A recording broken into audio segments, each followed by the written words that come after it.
أقبلت مثل الظبي نور الأعيان، فارقة فيها الحلا والحيوية، هالعروس اللي بها الزين رباني، من خلقها الله فطرة طبيعية محفوظة. أقدمي يا ريم كل المزايني، مرحبا بك يا هلا بالسنافية، طبي المدنية تاج الإحساني، يا العروس النادرة والمهاوية، بالمحاسن والوقار عالم ثاني، نورها مثل القمر يشرق بضية، سارها الكاملة دون نقصاني، وفارقوا فيها المزايا خرافية، وفارقوا فيها المزايا خرافية، ساره سار مثل حور الأعيان، بالحلا وزين خاص له راثية، بنت شيخ للمراجل عنواني، أبو نايف من رجال الحماوية، شيخ عز وجاه وأفعاله اسماني، يستحق المدح بعد بقوافية، يستحق المدح بعد بقوافية،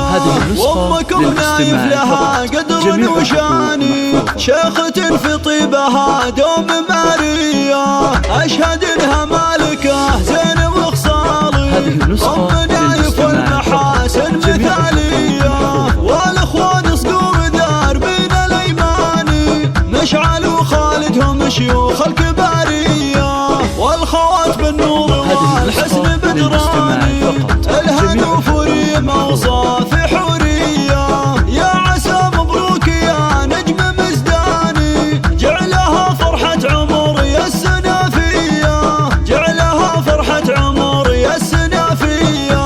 أقدمي يا ريم كل المزايني، مرحبا بك يا هلا بالسنافية، طبي المدنية تاج الإحساني، يا العروس النادرة والمهاوية، بالمحاسن والوقار عالم ثاني، نورها مثل القمر يشرق بضية، سارها الكاملة دون نقصاني، وفارقوا فيها المزايا خرافية، وفارقوا فيها المزايا خرافية، ساره سار مثل حور الأعيان،